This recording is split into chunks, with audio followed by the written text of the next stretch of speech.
Hey everybody, how you doing? It's Wednesday, April the 12th. Welcome to the live stream. I got to talk about a couple things right off the start right here. We got comic book rewards. So I'm going to do this tomorrow, but I want to show you what's coming up. And then we're going to talk about, the comics that are coming, over on DC and of course on Veve. And I'm going to talk about are comic books taking over the NFT space around here. It's quite interesting, especially on Veve as well. We're going to look at some of the last drops and see that collectibles aren't doing so well. Comic books seem to be doing much better, so I'm asking the question. And then of course over on DC NFT, they're dropping a massive comic tomorrow. We'll talk about that too. I'm gonna have a live stream tomorrow afterwards, around this exact same time, so you're gonna want to tune in for that. And the reason I'm showing my comic book rewards here is because I'm giving away comics that day, as drop head holders, and I'm giving away ones to the chat too. So I just want to show you those really quickly as we get over this right here and we talk about it a bit more. And then I want to show you what I'm doing for my, eco rewards. The OMI rewards are going out tomorrow as well. But tomorrow I'm going to talk about these comics that are coming out right here. But this is what I'm giving away. You got a master list tomorrow. If you want to get in on these, join the channel, become a member. And if you're already a member, you're already in these rewards for sure. But we got a Submariner comic that I'm dropping tomorrow, number 25. This is from 1970. This is a Silver Age, because we got the Submariner comic in Veve, so I wanted to drop one that's applicable to that. So that one's a really nice comic coming tomorrow to my holders. Then because we had Star Wars Celebration, I have a couple of Star Wars comics that are going out. Here's one right here, Han Solo and, Luke and, Lando are in a little battle right here. This one's from 1983. So this is a good one that's going out to my members. And then we have this bigger one right here going out to my members tomorrow as well. This is the Submariner number 24. And actually, a 9.8 goes for about $3,800 on this one. This one's just a really raw, beat up, ungraded copy, but it's still going out to my members. It's a nice big comic for sure. You got Krang in there, not Kang, but Krang and a few others. Fairly famous cover. And then we have another Submariner one right here. This is from the Invaders. This is when the Human Torch and the Submariner first teamed up. The original Human Torch, right? So this is a fun issue. If you like Marvel Comics 1, which they both are in, this is another issue where they kind of come together for the first time. So I wanted to give this one out as a fun copy as well. Then I have this Wonder Woman comic from the Bronze Age going out to my members. That's going out tomorrow as well. You can see this from 1980 because we got that crazy Wonder Woman comic. And then in my Discord, if you remember, this is going to be on Discord only. So you have to be a member of the channel. This is Star Wars number 44. This is the Empire Strikes Back issue. Vader and Luke on the cover. This is a beauty. This one will be done in my Discord, right? So then this Iron Man, I'm actually going to give out today. This little Iron Man right here, just because we had Iron Man's first appearance, a few days ago. So I'm going to give out some good comics. We're going to have a lot of fun for sure. This is going out today. This comic right here in the chat. It's not a valuable comic, but it does have potential future storyline for MCU because of Dreadnought right there, which is like this robot that's trying to kill Nick Fury and all that. And so anyway, we might see that in the future. I don't know. It's not a first appearance of Dreadnought, but it is an appearance. It's a cool comic. So this one's going to go out to you guys today just for hanging out here. So anyway, also tomorrow, because I've been behind a little bit with the live stream this week because I haven't been doing a lot of housework, just, yard work, painting, getting the house ready for the spring. This is my drop heads too. If you own one of those, you get full utility. But we're going to do the Eco Club tomorrow as well. So it's going to be a jam-packed live stream. We're giving out 10,000 OMI tomorrow, and 9,000 is going to go out to my members. I'll give another 1,000 or so to the chat. So you got to want to show up tomorrow at about the exact same time. We're going to have lots of fun with that. So let's get into this other aspect that's going on right now. I just wanted to start the live stream out with that and talk about the sensation comic that's coming over on DC NFT. Now, this comic is an absolute monster. If you haven't seen my video breakdown about it, it is huge. Now, it's not her first appearance, Wonder Woman, in comics, but it's her first ever time on the cover, and it's very close to her first appearance, okay? So there's just a little distinction there. So that means we still might get, Wonder Woman's first appearance comic on DC at some point in the future. We don't have Superman's first appearance. We have, Superman 1, though. We don't have Batman's first appearance, right? But we have early comics of him as well. Now, we don't have Wonder Woman's exact first appearance, but we have this cover here. So they're holding back some of the big ones. But this one is an absolute monster right here. If you haven't seen my video about it, I mean, I'm going to highly recommend, and I don't always do this, but I'm gonna highly recommend you go for this drop, okay? Because this should be a really big one. And if you look at this comic over on Go Collect, because I have the full access account, like I said, a 9.6, there's only one known graded, 400,000. And then a 9.4, and then all the way down, the 8.5. This is the most recent sale in 2022, $165,000 for this comic. So you can see there's hardly any graded. It is incredibly scarce, like hugely scarce in the real world. So it's going to be a great one to go for. Now, if we click over here to Sensation Comics 1, we can see that this is their tweet right here that they sent out. Now, looking at the numbers of this one, and we're going to talk about, by the way, we're going to talk about this Bat Cowl comic too in just a second, because that's pretty rad. Now, you can how to purchase this one right here. It's dropping on Thursday at 9 a.m. Now, the only thing is that this one's going to be kind of hard to get for sure. I mean, you got to, good luck.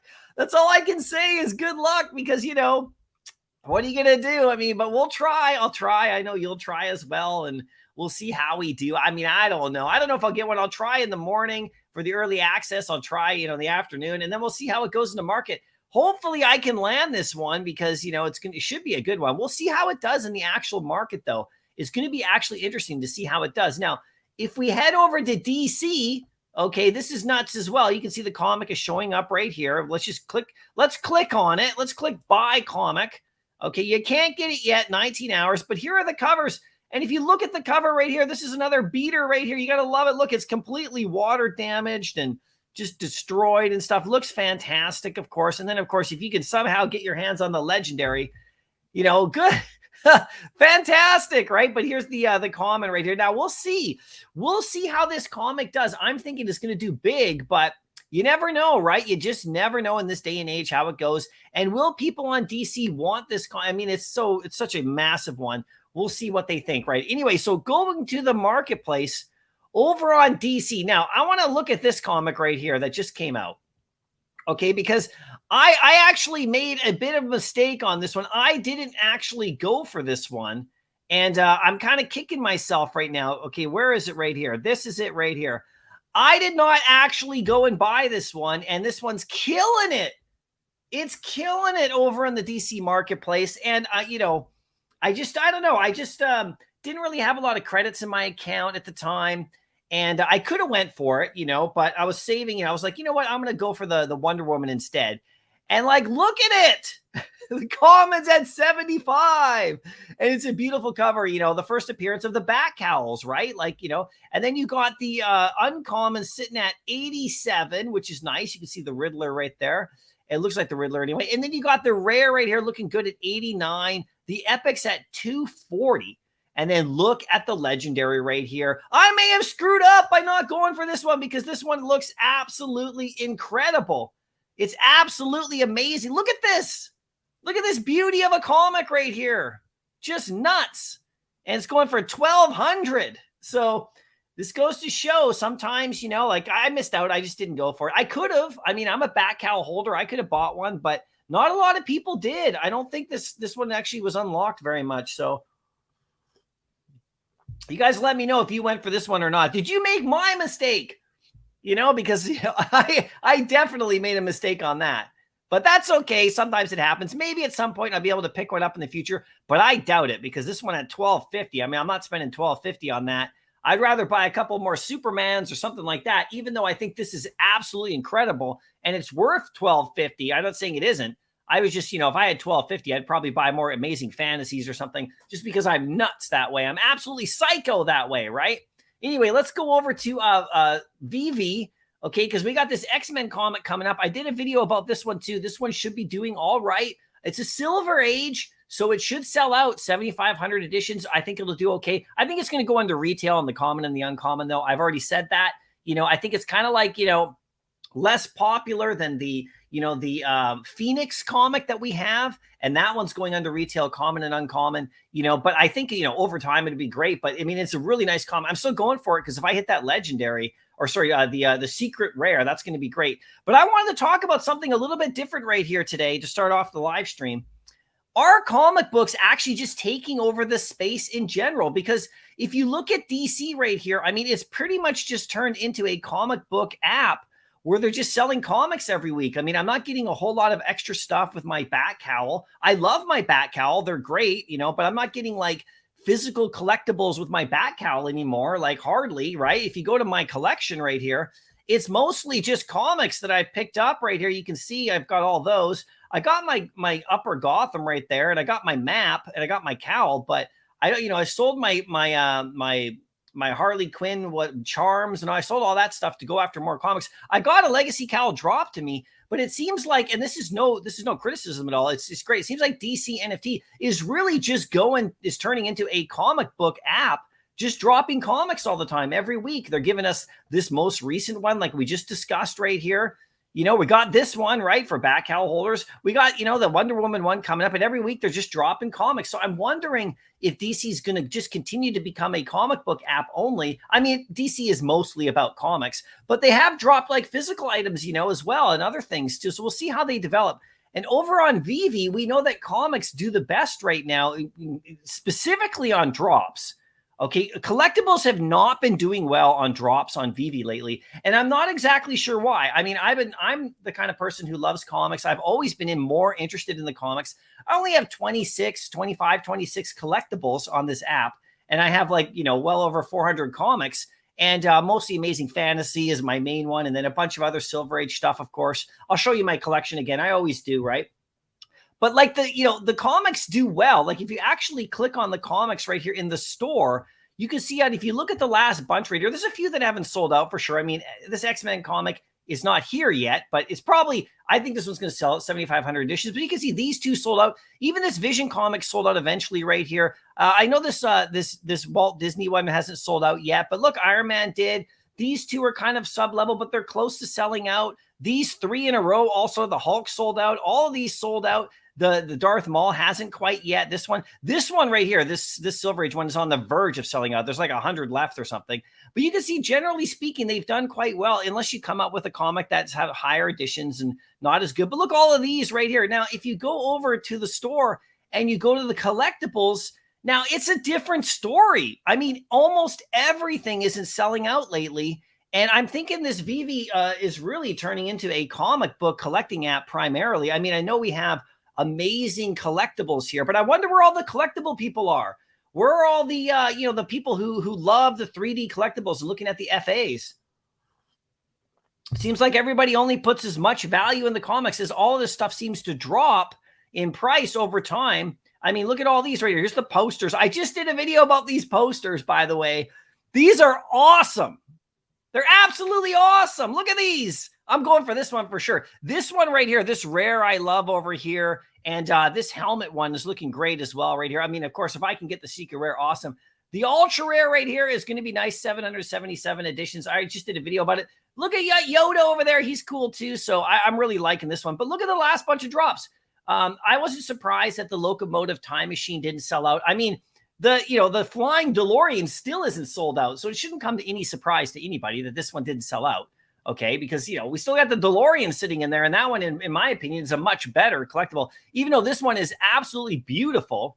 I mean, if you looked at this thing, the detail on it, the animation, it looks incredible, but it's not sold out. You got the Disney. These are very rare, all secret rare posters, not sold out. Tarzan, of course. You got the Peely Fantasy, not sold out. Invisible Woman sold out, but it was $1. So, you got even the Hulk hasn't sold out yet. The Hulk first appearance. Okay, and then we got these guys down here. We got of course, the Bond posters. They never sell out. We got these Rabbids. They sold out, and the Hulk didn't. That's really weird to me. And then, if you go down here, we got these the Morning Glory and all that stuff. And then, of course, we got the Platinum Moments. They sold out, so that was cool. The Cookie Monster, nope. Moana, nope.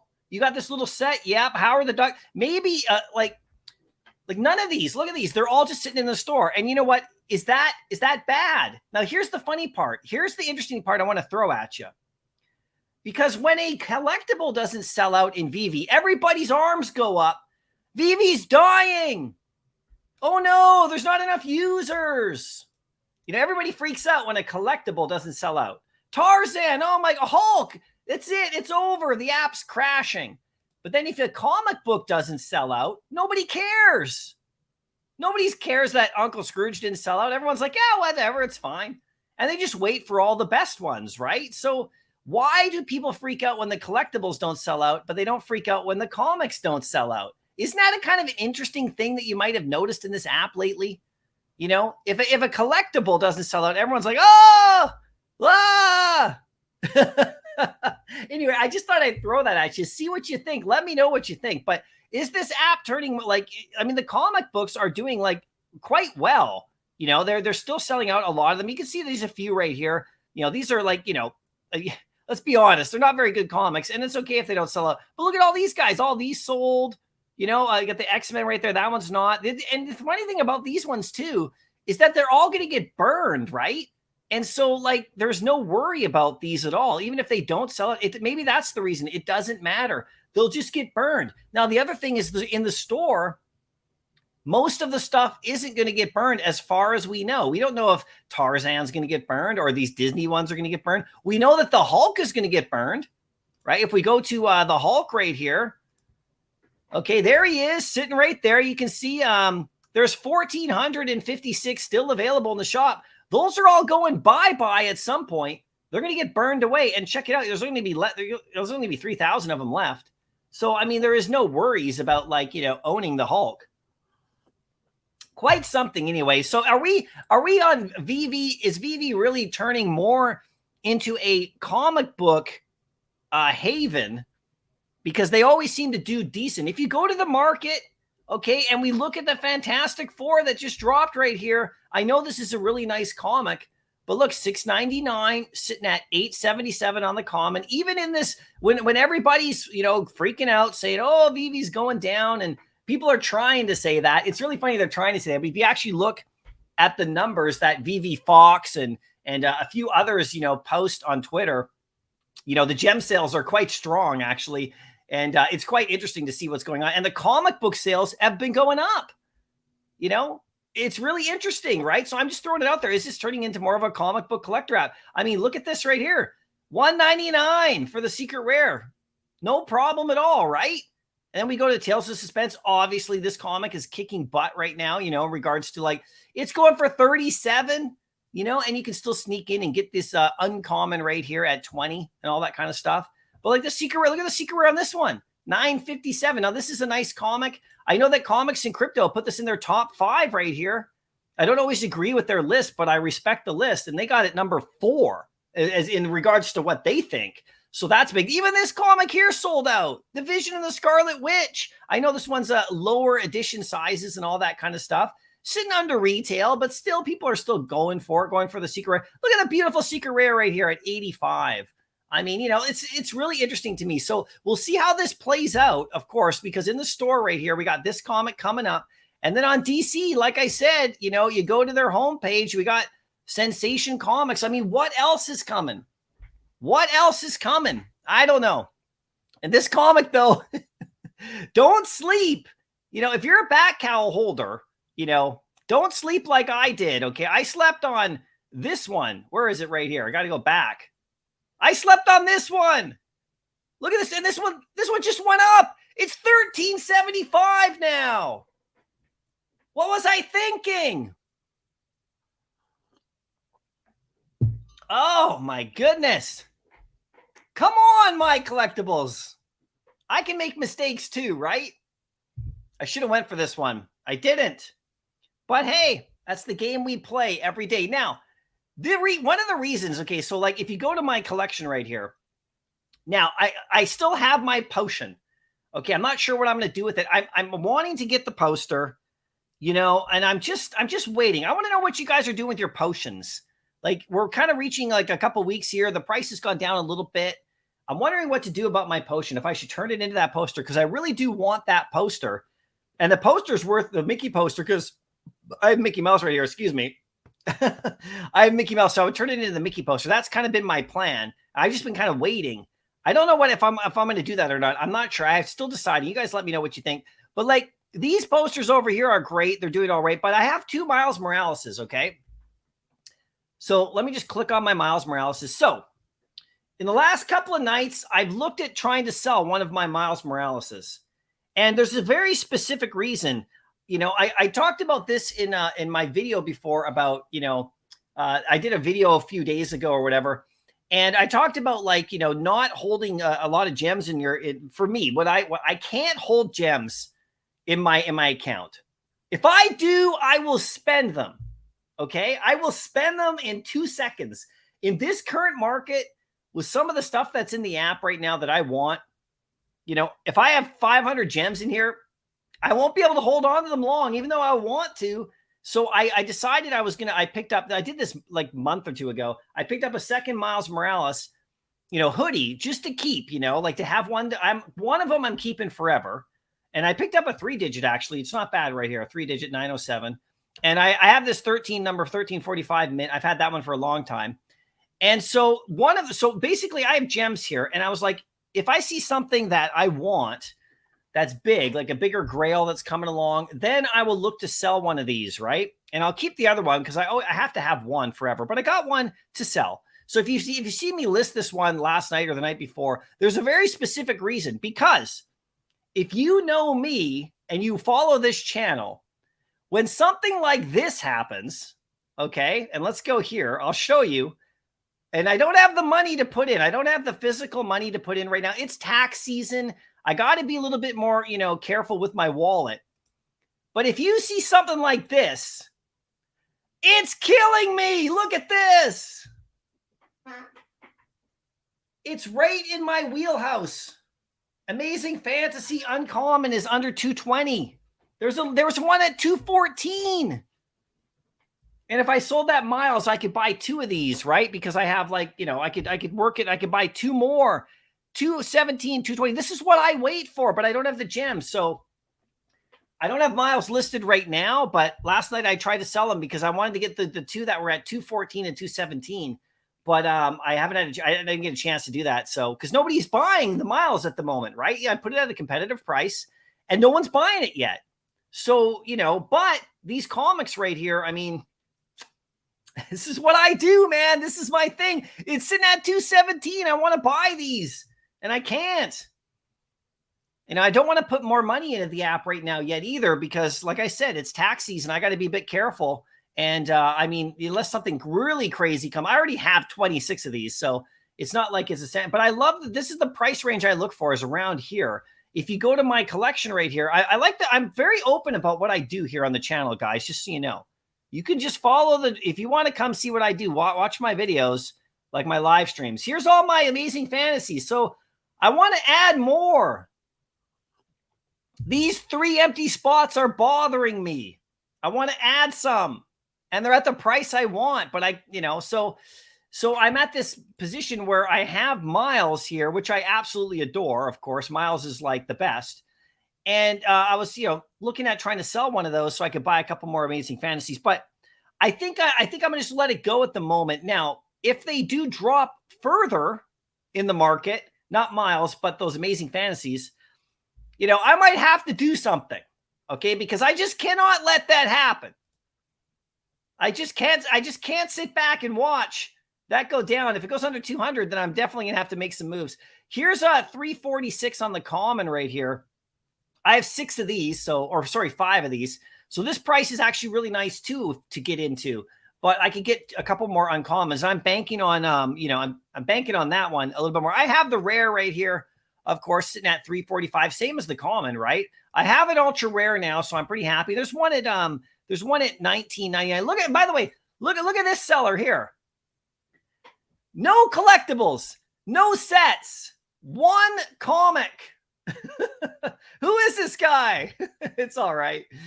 Then if you go here, look at this right here. No collectibles, no sets, 1 comic. And it's Amazing Fantasy Uncommon. Well, where did that come from? Hilarious, right? So anyway, so that's kind of where I'm sitting at with those, and deciding what to do with those. So I'm deciding on a couple things. I'm deciding on what to do with my potion. Should I turn it into the poster? Or should I just keep the potion? I don't know. It's so tough because after the potion, after the ability to use the potion goes away, will the potion rise in value or will it fall in value? And do I want to just keep the potion because it's historic? Because I really like that poster, the Disney 100 poster to match up. So it's a tough one, you guys. I'm still trying to decide right there for sure. So anyway, let's get to the chat, see how you guys are doing. How's everybody doing today right here? New tactics. I think you might be first for sure. There you go. Veve drop. How you doing? Good to see you. Let's go. There we go. I'll skip past that stuff. I've done nothing to do with it. Woody, what's up, MC? Hope you're having a good. I'm having a good day. Thanks for coming out, Woody. Good to see you today. You guys let me know what you're doing, like with these comic drops and stuff. The biggest bro, how you doing? Good to see you. Good morning to you for sure. Incorrigible Goat Slayer. I'm not talking about anything to do with anybody else's feuds. There's nothing to do with me. Hey, Nano, how you doing? What's up, Dropheads and MC? Hope everyone is having a good morning. I just watched your guys's, your roundtable, the podcast. Have you guys seen it? It's great. I was watching it all morning today. Hey, Nano, you guys had such a great time. I'd highly recommend you guys head over to the channel and watch for sure, for sure. Because it's such a great conversation. It just makes me feel, I want to be there for those too. Send me a link. Bill, how you doing? Hey, Master Blaster, how you doing? Good to see you today for sure. Alex, how you doing? Hey, MC Afternoon from London. Thanks for being consistent. Yeah, man. No, it's fun. I haven't actually had a live stream this week yet. Or did I have one on Monday? I don't think so. I may have had I can't remember. I can't remember anymore. I'm on a mini milestone, number 125 live streams. I'm a quarter way to 200. And I'm going to keep going as much as I can. As long as we're having fun, we'll keep going for sure. Crip Tony, how you doing? Biggest bro, setting up another social meetup. Oh, you guys are going to get together. That's great. Little Drophead gangs for life. That's great. Kurazini's here. How you doing? Good to see you today. Henry's here. There we go.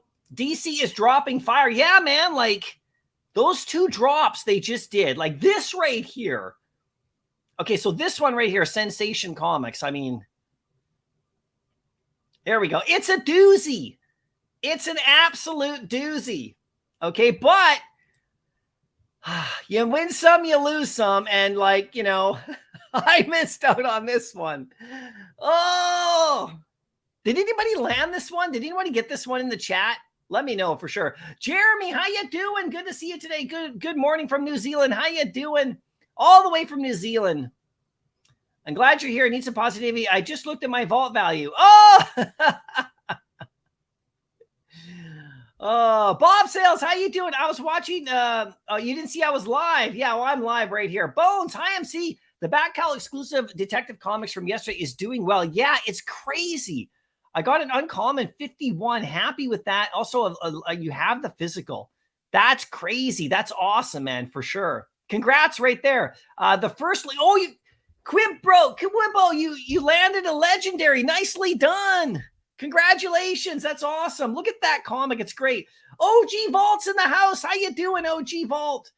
You landed the epic. Nicely done. Let's look at the epic right now. Let's take a look at that. Where is it? Common, uncommon. There it is right there.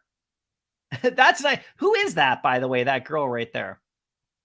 Who is that? The answer waits you to the start of the brand new Detective Comics story arc from Mariko, guest co-writer. Okay, legendary artist Ivan, the Riddler. I didn't really pay a lot of attention to this. I completely blew this one right here. Who is this girl? Then in Gotham, Girl Interrupted Part 1, the superpowered Claire Clover. Is that Claire Clover right there? I don't know who that is. But congrats, Vault. That's awesome. I should have went for it. Woody, you got a comment today on DC. Nicely done. Nicely done. Congratulations. You didn't go for it either? Yeah, I know. Oh, Hinana, we still have so much to learn. Oh, I don't know. I saw Wiz Comics, number 2, Wiz Comics. People are taking a whiz on it. I mean, it's doing okay, but like, I didn't think that this one would do that great for sure. Verena, you made the mistake too. Yeah, I know, right? Oh, God.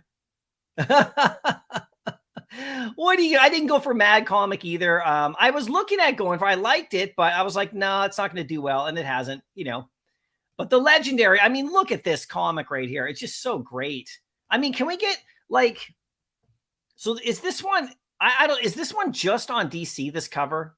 I don't think I've seen this one in the real world, right? Because that is beautiful. I'd love to have this one slabbed and graded. That would be amazing. Henry, how you doing? Landed the legendary on DC. Nicely done. Your 5th legendary of all time. Henry, okay, I'm moving to wherever Henry lives because I can't land anything on any platform. No legendaries, no secret rares. I don't get any special treatment. I get the reverse treatment. In Veve, only 2 secret rares since March. Oh, okay, so okay, well, that's 2 more than me, Henry. Actually, I only have 1 secret rare on Veve, so 1 more than me. But yeah, I'm glad you're getting them on DC. That is awesome. I'm so happy for people who get these comics. It's great. Quig, Bo, I don't think I ever hit a secret rare on Veve. Yeah, I've only hit 1 myself. Maddie, I picked up the Batcal comic and can't wait for Wonder Woman. Yeah, so good. Did you actually buy one, Maddie? Like, which one did you get? Delilah's in the house. How you doing? Like I said, great round table you guys had yesterday, or at least the video dropped, I think, this morning right here. I'll actually show the video too. I'll bring it up for you guys. Actually, let's do that right now. Let me just bring that up for you guys. I want everybody to go. Let's go to my Discord because I know you posted the link to it in my Discord. So let's go here. And where are we? General. Okay, here we go. So the Uncommon Podcast, here it is right here. Let me bring this up for you guys. Okay, so you can see I'm about 1 hour in. So then I had to pause it because I had to start my own live stream. But here you go. Look, the Real Uncommon Podcast, you guys. Sum it up. Have some fun. Great vids right here. I'm in there. Look, I'm over there. They had me on about a month ago. So and a couple weeks ago. And then we got Biggest Bro. Oh, there we go. I mean, we got I highly recommend us subbing the channel, guys. It's good fun. They're just talking about all the good stuff that's going on in the community. It's great. And, let's support what people are doing for sure. Let's go back. I just want to put this on screen and gawk at it. Am I allowed to do that? This Detective Comics. I don't own it. I just want to look at it. Quick Bo, I think focus on comics is a smart move based on the current market conditions. Yeah, it's interesting, right? Like, this is the thing. Are comics just taking over? I mean, DC, comics, it's like all they drop on DC now are just comics.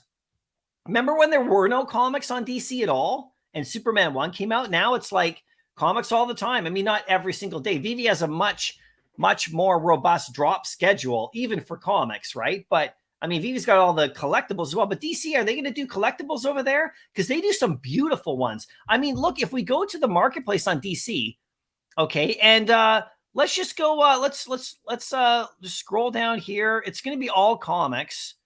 Can we find, and the Bat Cowls are incredible, right? Like, I got my Bat Cowl. I'm good to go. Is anyone on that platform who doesn't own a Bat Cowl, by the way? Because, look at, they got these little discs and stuff like that they haven't done anything with yet. These guys here, right? Remember that? All that stuff. We'll see what happens with those. But where are the charms? Like, let me just take a quick look. Watch. Go to the collection right here. These are all comics and stuff.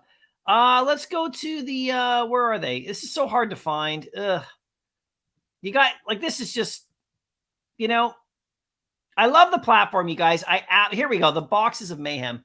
I love the platform, you guys, but let's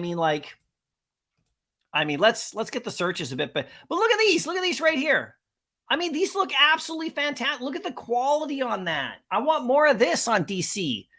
I want them to drop more stuff like this, like as collectibles, like that we could maybe buy and go out. Imagine if they sold these things like in the store on a drop. I know I'd love to get some more for free by owning a Bat Cowl, but DC has the ability to do some unbelievable stuff, and it's really just comics right now. So, and then over on Veve, like I said, the comic books on Veve are doing the best. Most of them sell out, and if they don't, they burn the rest. And, whereas the collectibles lately, you can say that maybe the collectibles aren't as good, of course, right? The ones they've been dropping lately, people don't like them as much, but, there's still, like, even the Hulk's not selling out. And that is a really crazy indication to me, that the Hulk didn't sell out. There's only 4,000 of them. It's not like there's like 18,000 Hulks. You know what I mean? I'm surprised by that. And you can't say because he doesn't look good. People just don't want to buy a collectible. They're really going after the comics. It's really interesting right here.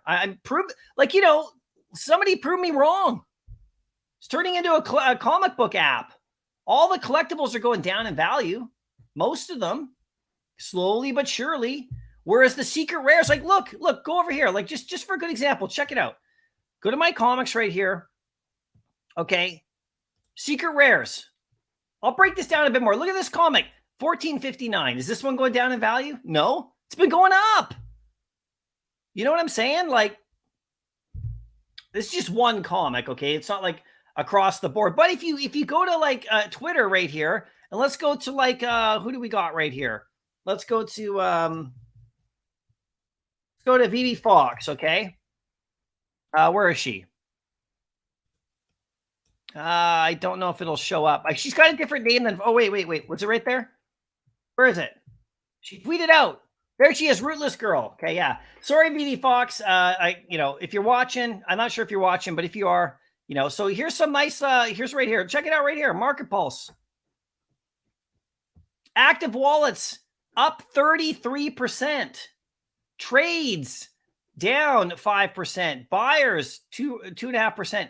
More people are selling. Look at that right there. Total minted up 90%. That's because we had some drops right here, right?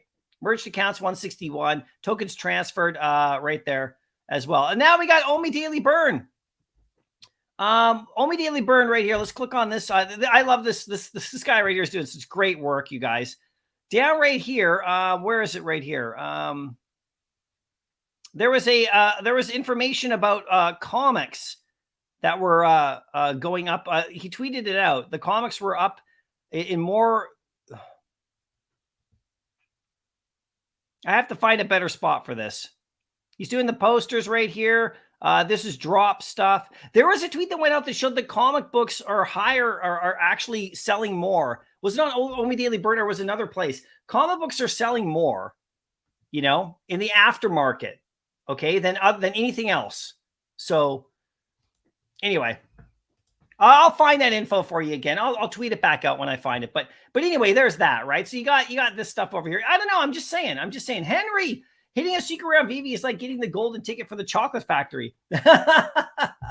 Oh, guys, have you been Waza's channel's coming up? Speaking of golden tickets, so here on my Discord, okay, so I rewarded the winners on my Discord from Waza's giveaway. He's speaking of golden tickets. You can win the HRO Chapter 3 pack over on Waza's channel, right? That's coming up on the 14th, I believe.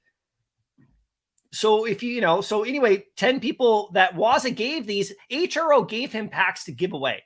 Just to give away, like 100 of them. And so he gave 10 to like our channel, to us over here. So I gave them away on my Discord. And they've been, the names have been all sent to him. So if you're, speaking of golden tickets, you want to win a golden ticket, just follow Wazaverse on Twitter. And let me just double check really quickly while we're talking right here. Hold on. Let me just bring up Waza's because of the golden ticket thing. That way you know where to go. So there's Waza right here. If you want to win HRO packs, it's coming up. So April the 15th, okay? 1 p.m. Pacific is his live stream. But there's ways for you to like win. Look, he's got another chance to win. So just go to Waza's Twitter page there, follow him, enter to win. You might win a golden ticket, which gets you a Chapter 3 HRO pack. And apparently there's like a mythic pack too. So crazy, right? So you can see he's right there. So anyway, Henry, you brought up the golden ticket. I wanted to bring up Waza. But yeah, getting a secret rare in Veve, for me anyway, it's crazy. Digital Snowflake, how you doing? Good to see you today. Bill's in the house. Thanks for showing up today, Bill. Good to see you today as well. Henry, comics are nice, I agree. But what part will they play in the Veveverse? It's just going to be a showpiece. I feel it's hard to predict. Yeah, so I totally agree with you, Henry. Like, I mean, you know me, like I'm a comic book collector, like, and I, by the way, I collect figures too, right? Like toys, like action figures. So I love the collectibles, but like most of my money in this app has gone towards comics. It's just the way it is. It's always been that way for me. I'm drawn there, but I have I have the collectibles that I have, I really like. Okay. So there's that. And, when the Veveverse is here, whenever that is, right? I mean, yeah, we're going to want to play with them, and it's going to get more prominent with those, you'd think, right? In these first appearances. But, it's just striking to me, in the market here, okay? It's striking to me that the Hulk, and, like I just have one, I minted one, whatever it does is fine. Like if I hope nobody mints this. please nobody else buy one, because then they're all going to get burnt and it's going to get scarcer. And the one that I have is going to, you know, be better in value. But like, I'm really surprised that the Hulk didn't sell out. I mean, it's not like he looks that bad.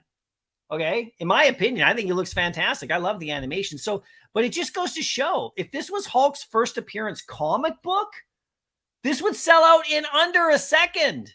You wouldn't even have a chance at it. And by the way, when that comic does come, you won't have a chance at it. Good luck. Good luck. You know what I'm saying? It's just interesting to me. So his first appearance collectible, are people forgetting that this is the FA on the blockchain?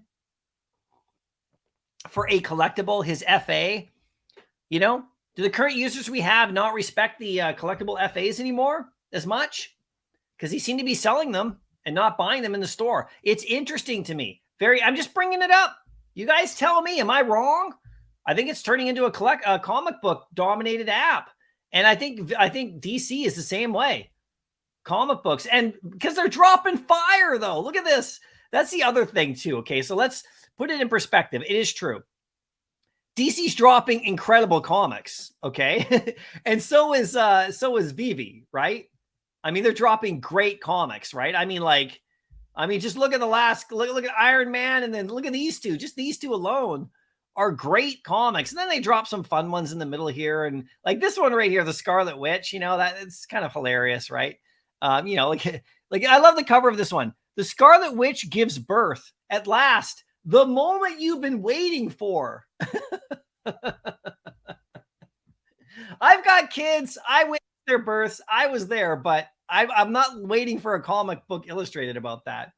Hey guys, we got an old friend, one of my best buddies in the space coming into the live stream today. We haven't had him in a while, and we haven't chatted in a bit.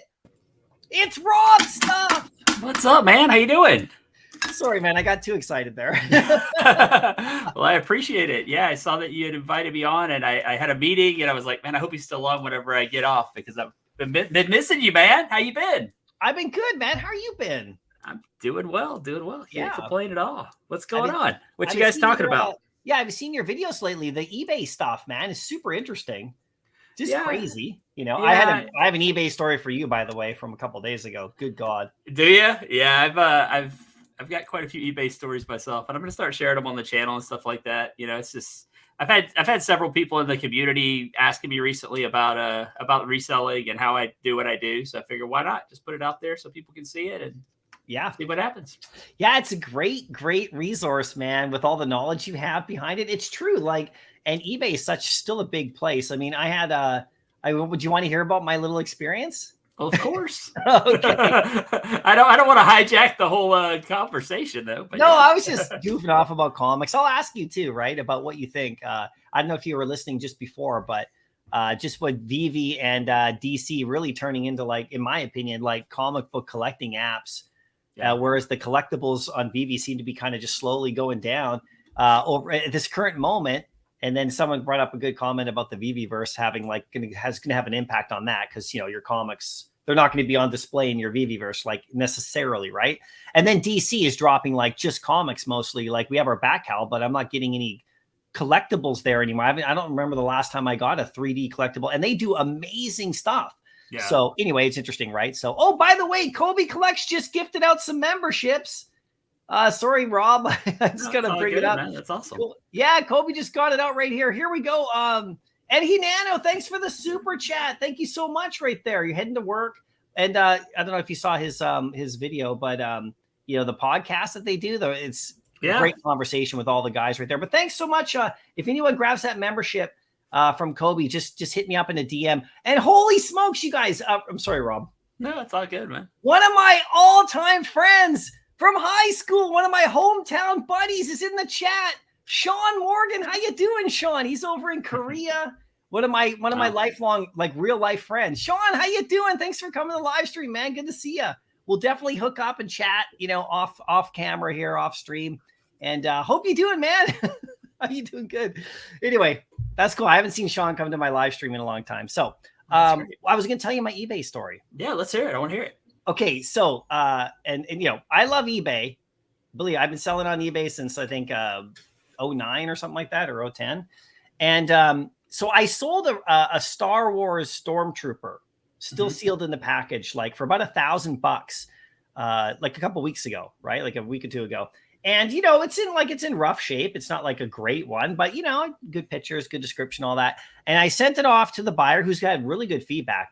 He's got more feedback score than I do, right? And so anyway, felt safe about that. And so then he like gets it, and I guess he changed his mind.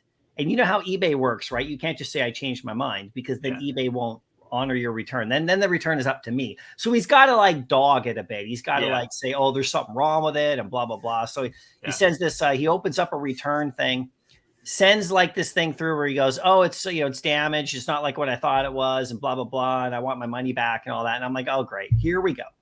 And this ties into like why I'm liking Veve so much. Okay. Because all the stuff that happens, right? And so I'm like, okay, great. Here we go. Never have I ever had to do a return in the last like few years on eBay. So it doesn't happen very often. So I go through the process, and I got to send him a shipping label so he can mail it back. But I'm in Canada, so I can't buy a US shipping label for him. Mm-hmm. So he has to then buy a shipping label, and then I have to reimburse him somehow. So the only way I know how to do it is probably PayPal. My PayPal account is zero because eBay and PayPal split years ago, so I don't even use it anymore. So then I have to put money into my PayPal, which is going to take 3 to 5 business days. They didn't pull the funds whenever he requested the return. They should have took the return. They should have instantly took the funds out of your the funds, account. So they pulled the funds, right? Like they're holding in the middle, but I have to pay. I have to supply him with a shipping label for him to send it back. But you can do that through eBay. You can select that eBay sends the shipping label. And that's what I always do. That way it's tracked through eBay. They send the shipping label. And what that does is that puts the timing on them. If eBay sends them the shipping label, they only have I think it's 5 days to return the item. If you send the shipping label, they can just say they returned it. And so always do that through eBay. I didn't mean to cut you off. It may be different. No, that's okay. That's how it is. For me, he opened up the return case. For me, it became a case of like I had to upload an image of a shipping label with a tracking number, and I had to buy it myself. It didn't give me the option to go through eBay. Maybe because I actually haven't bought shipping labels through eBay. I usually just take my thing to the post office. Oh, maybe. Yeah. Yeah. So it didn't even give me that option, actually, Rob. So then anyway, then we said, well, how about I just give you a couple $100 off and just keep it? And he's like, because that's really probably what he really wants. Yeah, right? That's what he really wants. And so I'm like, I was going to make him do the return, but I'm like, whatever, And so then he said, okay, yeah, let's do that. That sounds fair. And so then he opened up a return, so I couldn't refund him $200 because the return is active. So he has to then turn the return off, the request off, for me to give him the $200 because I can't send it to him. And he doesn't want to do that because if he does that, then he doesn't get anything, right? So he doesn't trust me or anything, right? So then I have to contact eBay support. And Rob, you cannot get a hold of these people. Like they don't have a phone line you can call anymore. I spent literally a few hours, and I had to finally get into the chat. After the AI chat ran me around for 2 hours, I finally was able to get someone to call me. And then they worked it out. Now he's waiting a couple days. Anyway, the whole thing, Rob, just reminds me that, like we're in 2023. Aaron, I don't want to. I know this is a Veve stream. I don't want to hijack with eBay stuff, but I have if you'll just give me a minute because I want to tell this story because you're not going to believe. That's why I brought it up for you. You're not going to believe what happened to me a couple weeks ago, and I'm really not supposed to talk about this, but because it's not on my channel, I'll let people know about this. Okay. I had an issue with eBay not too long ago where someone purchased something from me. It was an iPad. I sent it to them. They waited like the 30 days. Then they said it was defective. Then they tried to send it back. I finally get a hold of eBay. They tell me it's a scammer, blah, blah, blah. But they still took the money out of my account. They still let him return it. He returned an empty box. It was a big mess. Yeah. Well, for those of you who don't know, since I broke my knee, I've been driving for Uber in the Bay Area, which is crazy. But the next day or 2 days later, I picked up the one of the ladies on the board of directors at eBay in my car driving for Uber. And I had to drive her from Menlo Park, which is where I am, to the eBay headquarters, which is in South San Jose, and like 8 o'clock in the morning. So in rush hour traffic. So in my mind, I'm like, I got this lady in my car for 45 minutes. She can't go anywhere. She's going to hear everything I got to say about eBay. Well, the next thing I know, she's taking notes in the back seat. She's canceling meetings. I get to eBay. She sits in my car for another 45 minutes taking notes about all kinds of stuff. And that's exactly what I told her about how you got to stop screwing over sellers. with returns and stuff like this, especially your good sellers that have good history. I said, that's why people leave.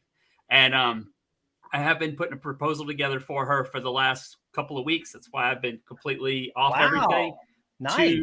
To set up a team working with eBay to solve problems exactly like the one you just said. And it's going to be so crazy because I'm going to show her what you just said. And it's going to go, what you just said is actually going to go to a person on the board of directors at eBay. Straight to the top. Because they need to see this. And the problem is, I feel like if any like retail arbitrage, any business like eBay, the first one that goes into companies like yours or like mine and actually solves the problems that their sellers have, it's going to help their business so much. It's going to be ridiculous. And there's no reason it shouldn't be a better way to handle that. And that's one of the main problems I had. And I've actually talked to the assistant of the CEO about exactly what you talked about and not being able to get a hold of people. That's one of the conversations we've had through all this process.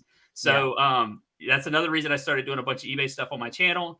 And hopefully that works out. Like I said, I sent them a proposal like last week. They've gotten back with me a couple of times already. So we are trying to work through this. What I'm going to try to do is build a team of sellers, people who understand eBay and know how to sell, and just go out and help other people who are sellers, who are good sellers that are getting frustrated by the BS that you're talking about right there.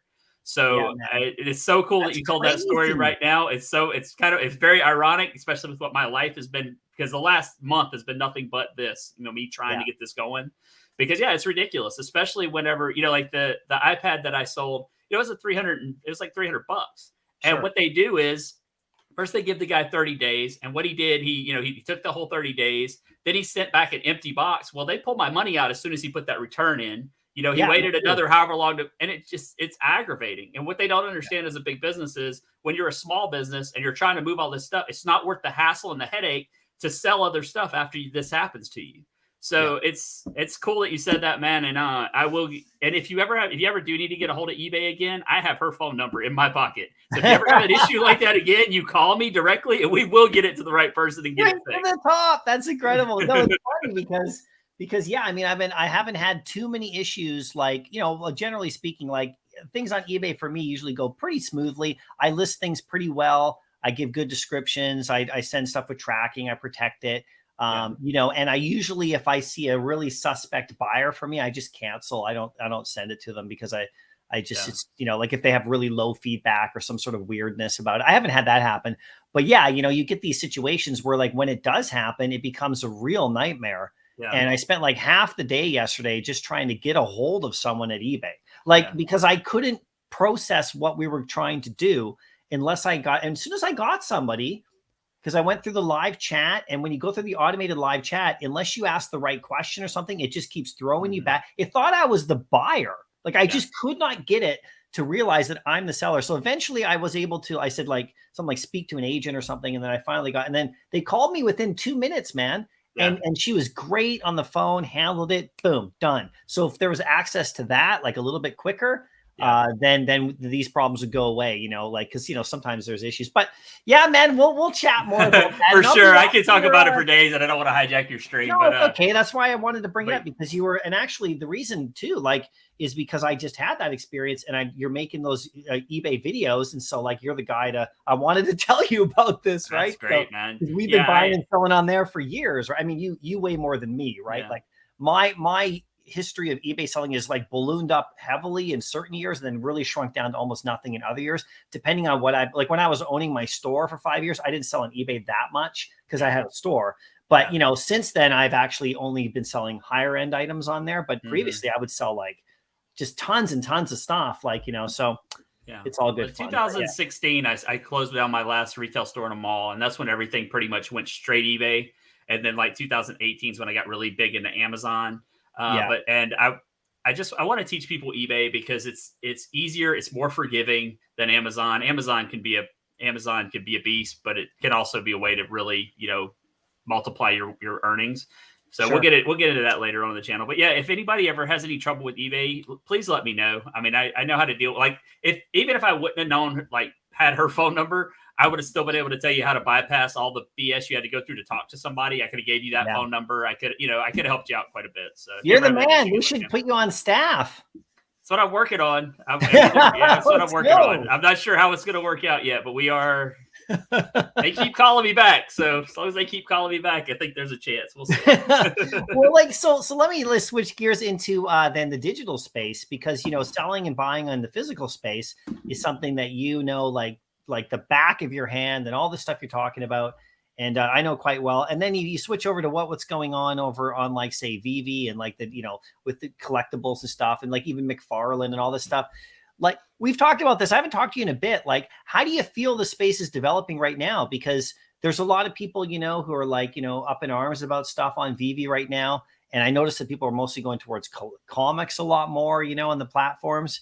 What is your feeling like just generally about what's going on? I haven't had a chance to talk to you in quite a while about just generally Veve. Like, how are you feeling about the whole thing? It's a big question, but we can start small and work our way up. It's fine. I mean, I get it. I understand, what it takes to run a business and start a business and build a business and build a customer base. And, I think what's happening is, they started out with, a bunch of crypto people, which is great. That's where they got their liquidity at the beginning. But I think David Ju's goal all along was to be a digital collectible business. I mean, that's what he's into. He's into collectibles. I don't think I've ever heard David really talk about crypto. I mean, maybe somebody else has, but to me, it's like everything he talks about is his buildings of collectibles and how much, that's just what makes his eyes light up. And I feel like that was always the vision, was just to be a digital collectibles business. And it just so happens to be tied into the crypto space. And the problem is now a bunch of people in the crypto space are mad because they thought it was going to be more of a crypto type business. And that's fine. I thought so too, but the bottom line is they're going to pick who their customer base is going to be. And it feels to me like they want their customer base to be more the collectors. And, they even changed their logo to, collectors at heart. And so I don't know. I think there's a lot of people are upset, and rightfully so. I mean, I can see why people are mad, because they they pretty much changed things up on them.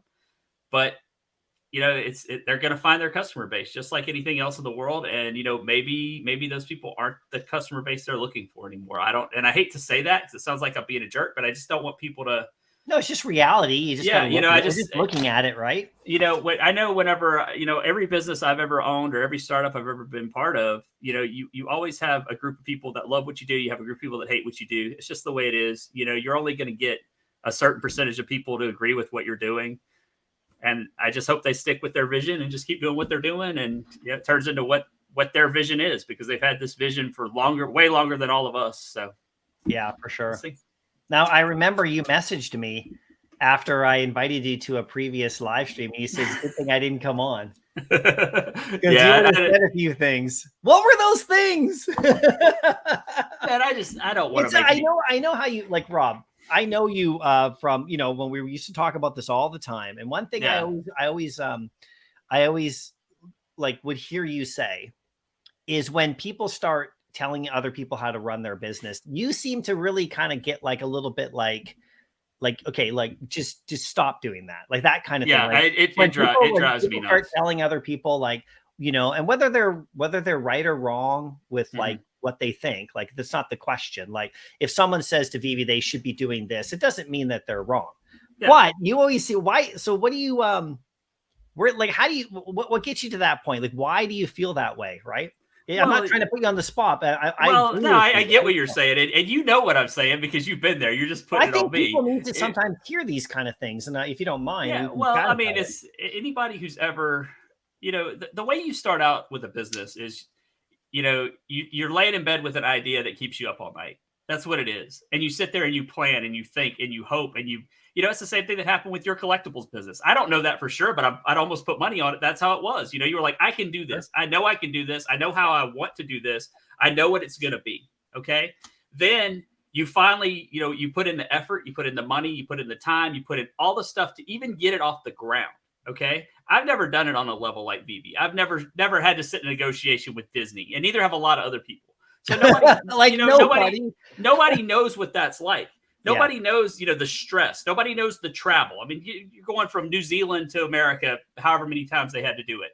You don't know all that stuff. You don't know where they see this in the next 10 years. You don't know what that vision is. So are you really going to want to listen to the people that are all the time, just every day, the same thing over and over and over about how you're running your business incorrectly? It's just aggravating. And most people don't want to hear it. If you're a business owner, You know, business owners don't want to hear that stuff. You know, they want people to either be with them or not be with them, support them or don't support them. You know, one or the other. So that's the way I look at it. Yeah, for sure. And what do you think? You know, I've made it pretty clear, you know, on this channel about what I think about, you know, say users of Veve. Like nobody wants anybody to go anywhere. Like I'm going to put that straight out. I know you feel the same way. Like, you know, I don't want to put words in your mouth, but I mean, for me, you know, I don't want any user to quit Veve. Like I want people to feel the same way I do. Right. And like see the flaws and everything and just kind of like, you know, look, there's something going on in the background here that's bigger. And, you know, and just try to be as patient as we can, you know, even though there's deadlines that have been missed and all sorts of stuff. But, you know, at least I see progress, right? But nobody wants anyone to leave, you know. But like my opinion is if you're not happy with what's going on with this business, like it's like shopping at a store, okay? And I know like it's a bit different because people are invested in it, you know, from previous times. Based upon old promises. Like you and me understand the situation. Yeah, for sure. We know how the original people, we know how, and you said it yourself just a few minutes ago. We know how people early in the early days of Veve were drawn in here with crypto stuff and OMI and like they went after that crowd for sure with NFTs and the whole thing. We get it. And then that customer base right now is feeling like, you know, as we can see just clearly online, a bit pissed off about everything because it hasn't progressed the way they wanted. And now it looks like, as you described just a few minutes ago, they kind of like are obviously changing their focus to focus more on a collector's app, which is David Yu's like background. And so I've made videos about that in the past, like recently about like, just look at him. Just look at his businesses, just look at his history. And you know why he does a deal outside of the, you know, outside of the app, right? The OTT thing, because that's how you do deals sometimes in the collectible world, right? Exactly. It's just normal. And I don't think he really thought there was anything wrong with that at the time, but obviously, you know, the community spoke up about that. So, you know, when I see like, you know, those kind of issues, you know, and I see them happening, I see people really unhappy. I mean, the fact that you can cash out, I mean, it's back in the States. I can't cash out, but that'll be coming back shortly for sure. You know, I've always been saying, like, if you're not happy in this app or this business, like, don't shop here. It's okay. Like, you shouldn't. Like, I'm like, and it's not. And people, when you say that to people, Rob, because I want to ask you what you think about this, but when you say that to people, they get their backs up. Like, well, you telling me to leave? Though, just leave. Then no, I'm just saying, like, if you're not happy, then why are you here? So I did a whole stream about it. Like, why are you still here? I want to know the reasons that people are still here, because, like, you know, if I was like super unhappy with Veve, which I'm not, like, I'm not ecstatic about everything they're doing, right? For sure. But if I was super unhappy, I just wouldn't even be here. I don't cover projects, or I don't have my money and stuff I don't like that's pissing me off. So what's your take on that kind of a thing right there? I mean, that's what I'm trying to get people to like understand, you know? Well, and this is why, my opinion, right? I've came off to a lot of people like I sound like a jerk for saying this, but you have to look at what they're doing. And eventually you have to understand, okay, they might talk about a bunch of stuff, but they're doing what they're going to do. And you have to see them for what they're doing. And everything they're doing shows that they want to be a collector's app. That's it. You know, they're not, you know, people go back to like 2 years ago, they said, oh, we're going to be interoperable, or a year ago, we're going to be interoperable, all this stuff. Is it even possible? Can they, you know, was that before they had Disney, had all these contracts they have? I mean, interoperability would have been a horrible thing for that Dumbo drop. It would have been horrible, because if that number 20 whatever Dumbo had gotten pulled off the mark or pulled out into someone's wallet, that collectible belonged to Disney. These contracts say, at least from my understanding, the first 40 minutes belonged to Disney. It never belonged to Veve. Veve never could give it to that person. Veve essentially stole it from Disney when they accidentally gave it to that person. And when they gave it to that person, you know, that person never was supposed to own that. If it was interoperable and that person was able to pull it out, what's that going to do to the Disney contract whenever they go in and that they've been had 50,000 lawyers look at and say, hey, wait a second, where's our property? You stole our property because this person that you accidentally gave it to sent it to somewhere else that we now can't get a hold of it. But because it wasn't interoperable, they were able to take that product back, give that person 250 gems and a collectible that Veve did own, which I think was more than fair. But if it was interoperable, that could have caused a huge issue with trust between Veve and their biggest IP, which is Disney. And I don't think anybody wants that. You know, no one. You're the only person I've ever heard to say it like that, Rob. Well, You're that's the the only thing, person though. I've ever heard to bring it from that angle, and that is a really interesting People angle. are so as mad a that customer and their IP, like as a business servicing their main biggest IP. That that's really interesting. And people are so mad that they took that out of somebody's wallet. You can't take something out of somebody's wallet.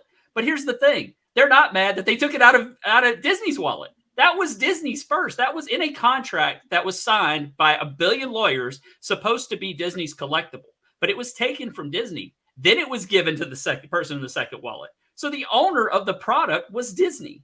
So people are mad that they took it out of the second person that wasn't supposed to have its wallet, but they're not mad that they took it out of the first person who owned its wallet, which was Disney. So there's so many layers to this stuff that you don't think about whenever you're just looking at people complain on Twitter about, oh, they shouldn't be able to take our collectibles, all this stuff. We got to have interoperability and all this crap. People are seeing it from one level, and what happens? You have 5 or 6 people that are really loud, and then you have 100 parrots that just say everything that they say. They just repeat what they say without thinking deeper into what's actually going on here. Now, I don't know that that's true, that that's what happened, but I could just see that being a huge ordeal. And another thing, think about you're David Yu. Okay, David Yu gets a phone call. David, we accidentally put one of Disney's collectibles into a community member's wallet. What's David supposed to say? People are mad at him. But what's he supposed to do? See the community get pissed off for a couple of weeks, or piss off his biggest IP that took him forever to get, that he had to go through all these meetings and do God knows what to get? What's he going to do? Put yourself in his shoes. He's going to give it back to Disney every time. And if it's interoperable, if that guy had put it on a wallet somewhere else, what's David going to do? He's going to be stuck, and he's going to be in trouble. And that's why I always try to look at it from the business side. I love the community. I want the community to succeed. I want all this stuff to go to the moon. I want us all to just do amazing with this stuff. But you have to look at what's best for them. And if that would have happened, if he would have been able to move that off of the app and they would have been able to get it back, that could have been catastrophic for Veve. It could have been catastrophic for David. It could have been catastrophic for the relationship between Veve and Disney. And nobody here wants that. So yeah. And nobody's mentioned that. I made a video about it, but nobody watches my videos anymore. I didn't see that video. You made a video about that. Okay. Yeah, I made a video about it. Okay. I'm sorry, Rob. I missed that video. No, it's all good, man. I've been all over the video. I've been all over the place. Now, here's the other thing. Okay, so aside from the business aspect of that particular issue, which you just so eloquently put together right there and described, because that's really quite something else, actually, if you think of it from that side. This is great. See, this is why, you guys, like, Rob, we gotta talk more. You and me. We haven't talked. I agree. I've had a crazy last 6 months, man. It's been nuts, but yeah, I definitely agree. Yeah, for sure. Because you bring this great stuff up too, right? And so the other aspect of it is, okay, let's just remove the business side of it. Let's say Disney didn't give a crap, okay, and look at whatever. Now, what if they had just left that in the person's wallet? Now you have the other argument of the low mint collectors freaking out that one of them is out there. You just can't win either way with the community. Well, but right? see, that's an argument that I think that is such an ignorant argument. I think that is and there I am. I'm going to piss off a bunch of people again. We've known that from the get-go. They've told us from the beginning they're keeping the first 40. They've told us that from the beginning that they're going to be giving them out. They're going to be doing whatever with them. They're theirs. How can you say you like want interoperability? You want to be able to do whatever you want with your stuff, but not want them to be able to do what they want with their stuff. They own this stuff. They own those first 40. They can do whatever they want with them. They can burn them. They can give them all to the same person. It's their business, man. It's like, we're customers. We're customers. And it's like, if we were stockholders, it'd be different. We're not. We're customers that bought something. They can do what they want with their stuff. And we all knew from the get-go. I mean, me and you talked about this a year and a half ago. We've known for that long that the top 40 went to, I remember having the conversation with you about, well, what's going to happen when they start letting these out?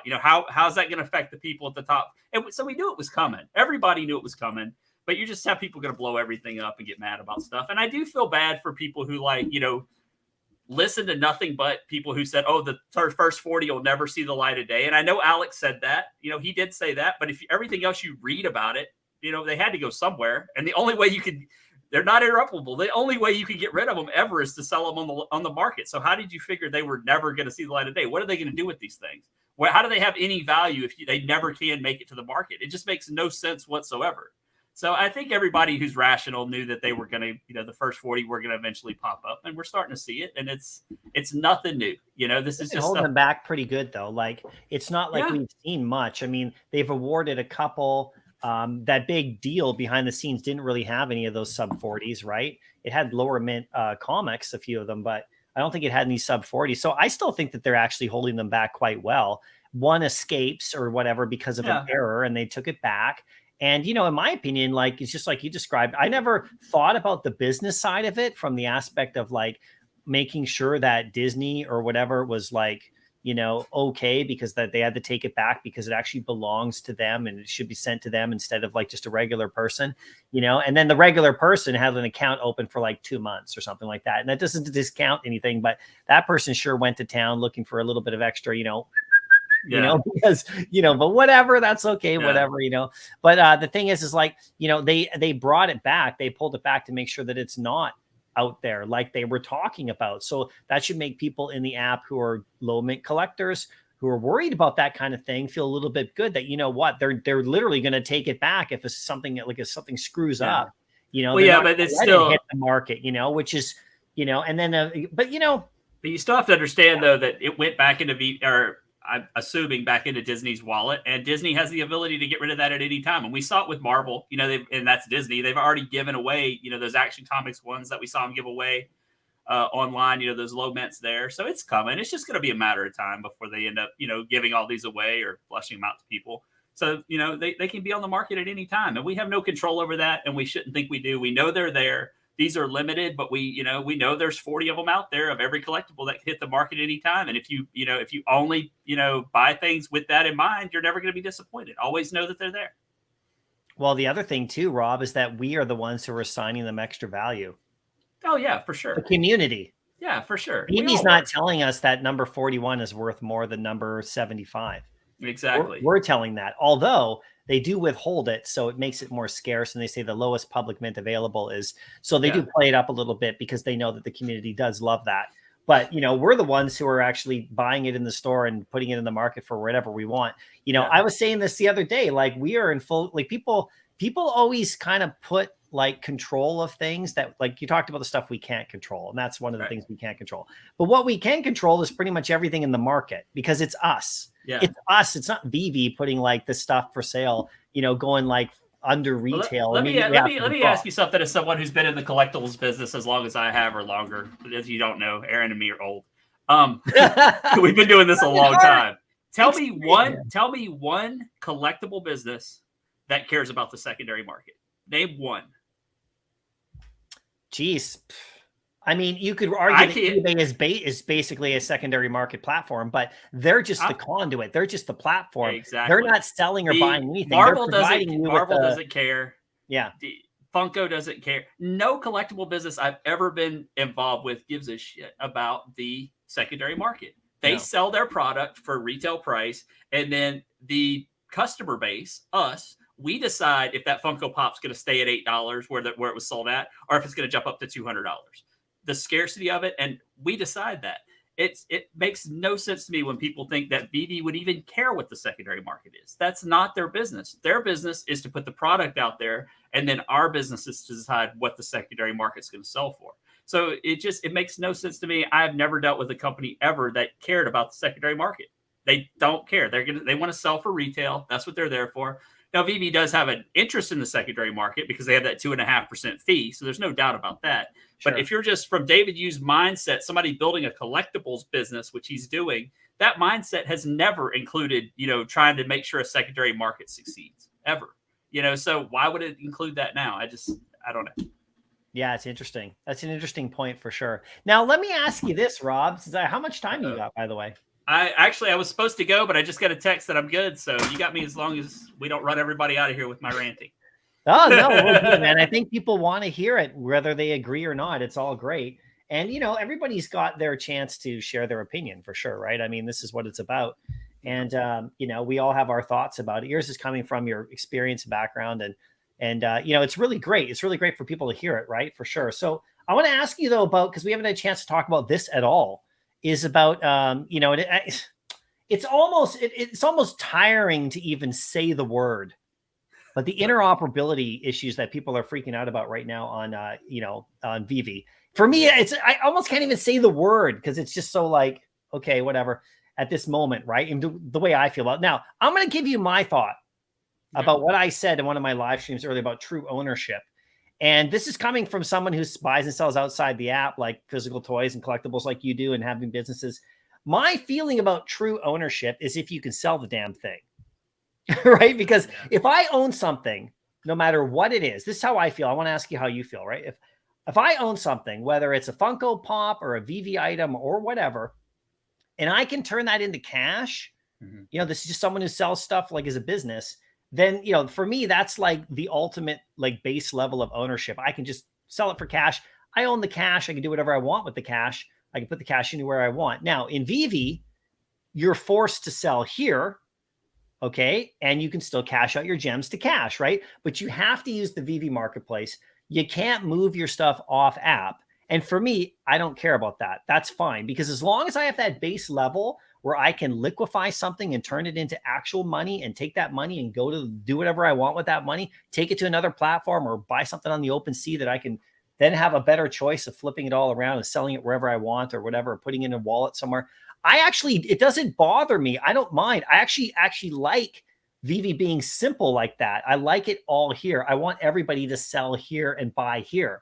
And I don't care about the interoperability issues that a lot of people seem to want. I really think that comes from the crypto crowd. And for me, coming from the collectible side of things, it's easier. So when people talk to me about true ownership, I feel like as long as I can sell that and I can take my money out, then that to me is like legit, real, true ownership. It's not crypto ownership.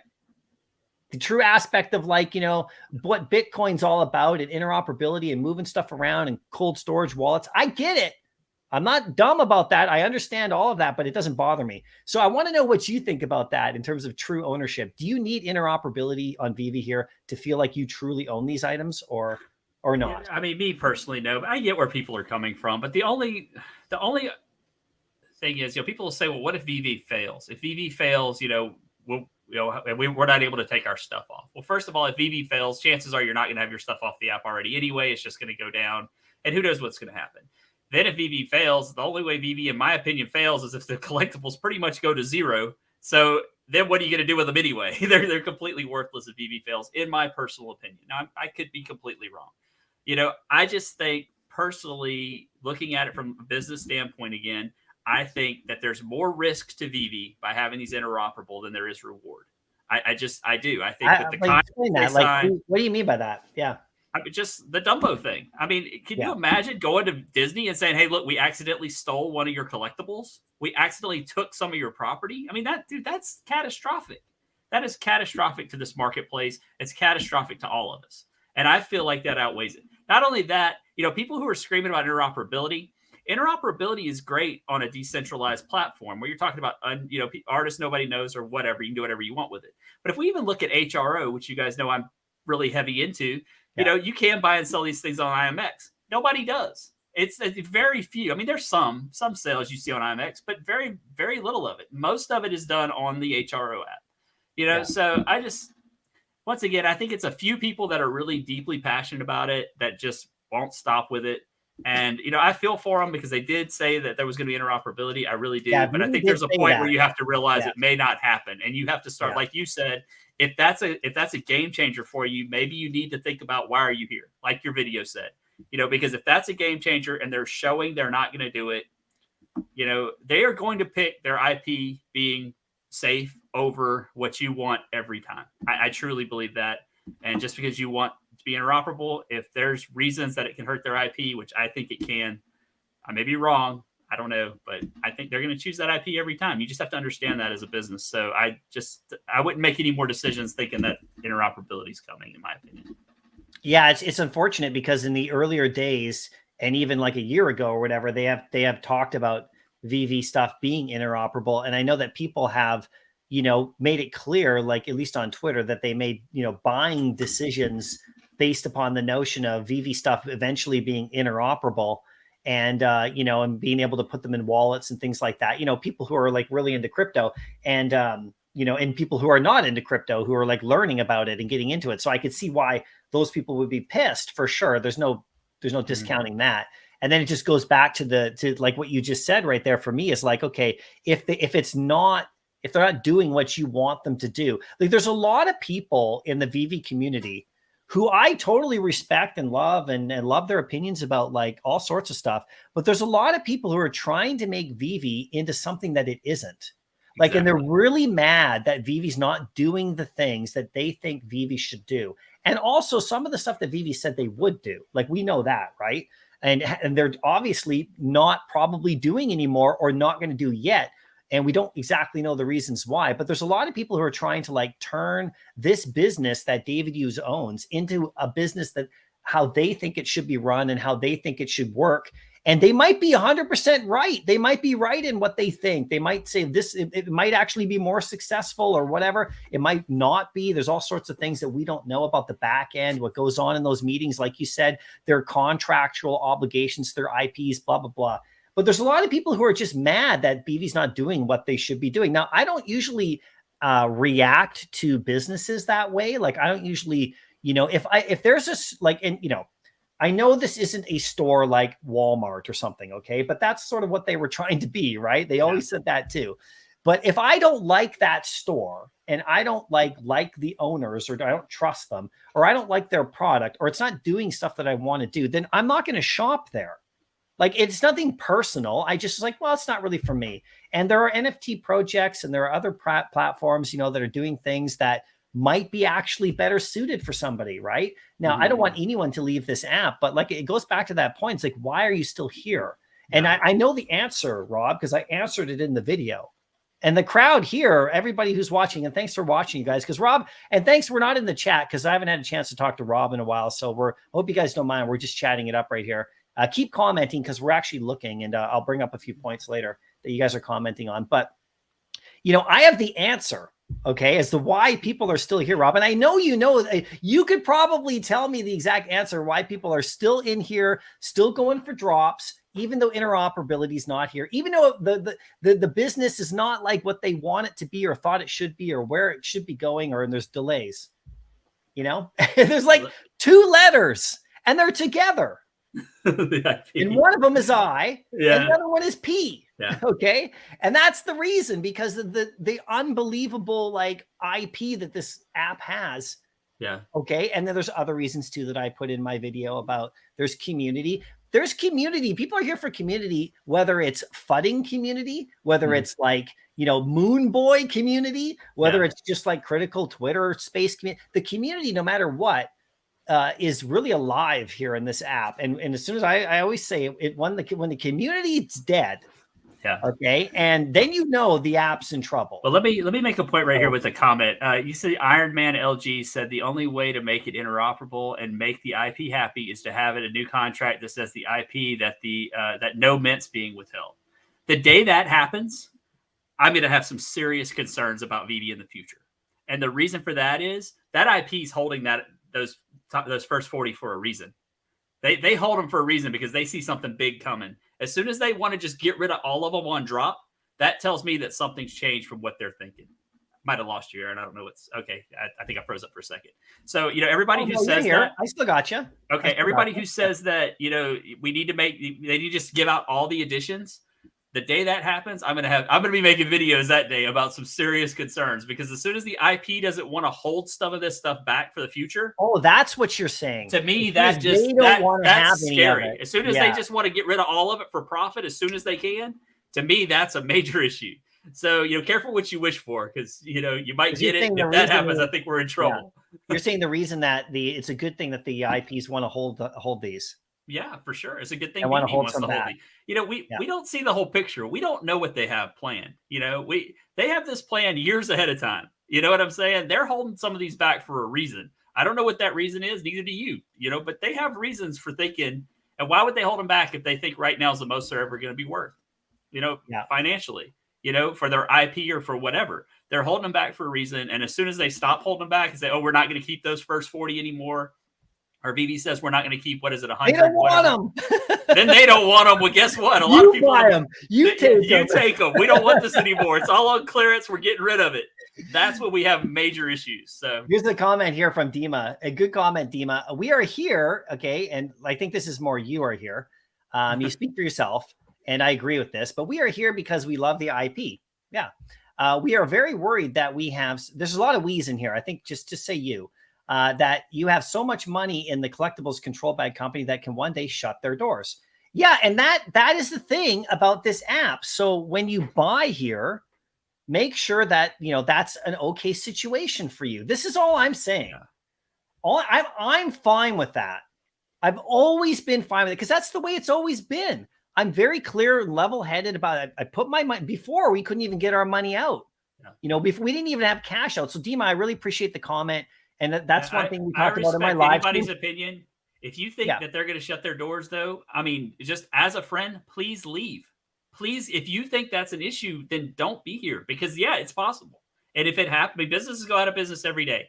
Yeah. If you think that's an issue, I personally don't think it's an issue for me. So I don't mind having stuff here. If it does and I get burned, well, that was my decision I made. So, just keep that in mind. If you're somebody who believes that, then you may need to just leave, I mean, it may not be for you right now. Well, protect yourself at least. Absolutely. It's like if that's a concern, and that is a concern, like if David, and God forbid, heaven forbid, David, you gets hit by a bus tomorrow. Yeah. What does that mean for Veve, right? And all of our stuff, we don't know. So there is risk. We all know that. I mean, every time I put money in here and I buy another AF-15, I have that in the back of my head. Okay. Yeah. What if the app dies for a variety of reasons?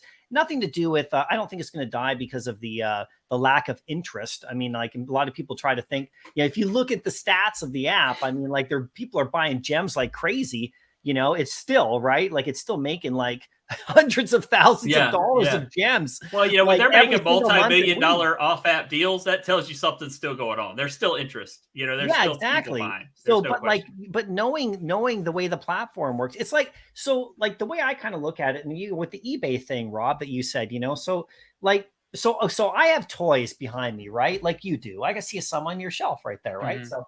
But I got toys here, and in the real world, I can sell them any way I want. But there's only a couple real ways to sell these things. There's OTC, by the way, okay, with this stuff that happens all the time. Shouldn't be a shock to anybody in the app, but it was because a lot of people here aren't in the collectible business. They don't understand how David's mind works. I spent a couple days just trying to let people know, hey, by the way, that deal proves that David is a true collector and a buyer and a seller because this is the way it works, OTC deals, and people don't seem to understand that part of the industry, but that's fine. That's one way to sell. Okay. Other way to sell is you have to use a platform.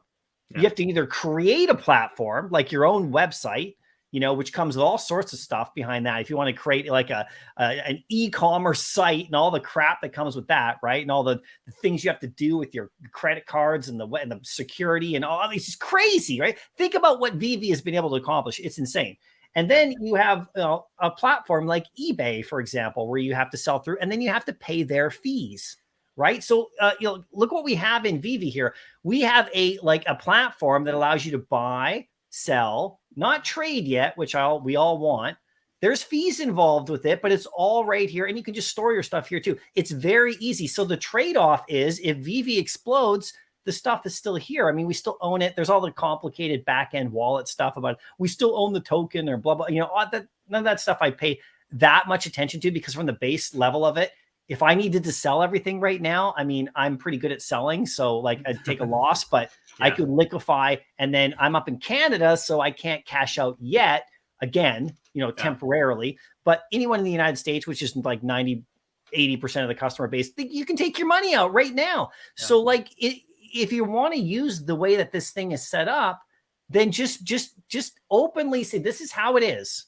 Yeah. And people screaming at Veve to do other things that the Veve's clearly not doing or not doing yet, and getting really mad that they're not doing this yet. Sometimes you just have to go, okay, well, they're not doing this. And then you have to make the decisions about what you want to do here or not. And I'm perfectly fine with how it is. Somebody else might not be. And I think that's what you're saying about maybe you shouldn't be here if it's not ready. Maybe come back and protect yourself. take that money out if you can and put it somewhere else that you're really more comfortable and you can enjoy the experience. But the IP is so strong here, Rob. Yeah. People can't leave. Yeah. People can't leave. They're mad and they just can't leave because the potential is so huge and no one's denying that. So, yeah. Well, then, you see people have the concern about them going out of business. I don't see that happening. I mean, we got to realize who the management team is here. David Yu at 17 got Pokemon to an entire country by himself. That tells you about the type of people we're dealing with. That was 17 years old. At 17 years old, he got Pokemon into New Zealand. Yes.